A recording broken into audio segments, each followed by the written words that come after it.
रविवार के दिन यह व्रत आने के कारण इसे रवि प्रदोष व्रत कहा जाता है। रवि प्रदोष व्रत कथा। ओम श्री गणेशाय नमः।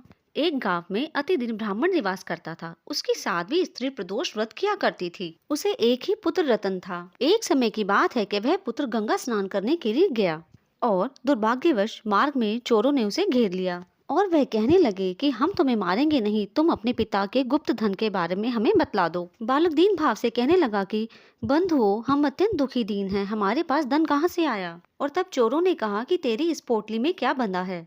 बालक ने निसंकोच होकर कहा कि मेरी माँ ने मेरे लिए रोटियां दी हैं। यह सुनकर चोरों ने अपने साथियों से कहा कि साथियों, यह बहुत ही दीन दुखी मनुष्य है, अतः हम किसी और को लूटेंगे। इतना कहकर चोरों ने इस बालक को जाने दिया।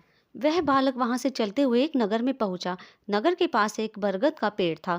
वह बालक उसी बरगद के वृक्ष की छाया में सो गया और उसी समय उस नगर के सिपाही चोरों को खोजते हुए उस बरगद के वृक्ष के पास पहुंचे और बालक को चोर समझकर बंदी बना राजा के पास ले गए।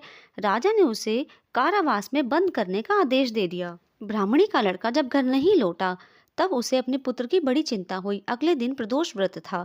ब्राह्मणी ने प्रदोष व्रत किया और भगवान शंकर से मन ही मन अपने पुत्र की कुशलता की प्रार्थना करने लगी। भगवान शंकर ने उस ब्राह्मणी की प्रार्थना स्वीकार कर ली। उसी रात भगवान शंकर ने उस राजा के स्वप्न में आदेश दिया कि वह बालक चोर नहीं है, उसे प्रातःकाल छोड़ दे, अन्यथा तुम्हारा सारा राज्य वैभव नष्ट हो जाएगा। प्रातःकाल राजा ने शिवजी की आज्ञा अनुसार उस बालक को कारावास से मुक्त कर दिया। बालक ने अपनी सारी कहानी राजा को सुनाई। सारा वृतांत सुनकर राजा ने अपने सिपाहियों को उस बालक के घर भेजा। उसके माता पिता को राज दरबार में बुलाया। यह सब देख उसके माता पिता बहुत ही भयभीत थे। राजा ने उन्हें भयभीत देखकर कहा कि आप भयभीत ना हो, आपका बालक निर्दोष है। और राजा ने ब्राह्मण को 5 गांव का दान दिया जिससे कि वह सुखपूर्वक अपना जीवन व्यतीत कर सके। इस तरह ब्राह्मण आनंद से रहने लगा। शिवजी की दया से उसकी दरिद्रता दूर हो गई।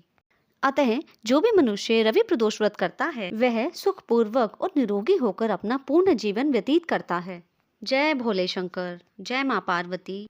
आशा करते हैं आपको ये वीडियो पसंद आया होगा। अगर आप हमारे चैनल ज्ञान ध्यान वरदान पे नए हैं तो कृपया इसे सब्सक्राइब करें, लाइक करना ना भूलें। धन्यवाद।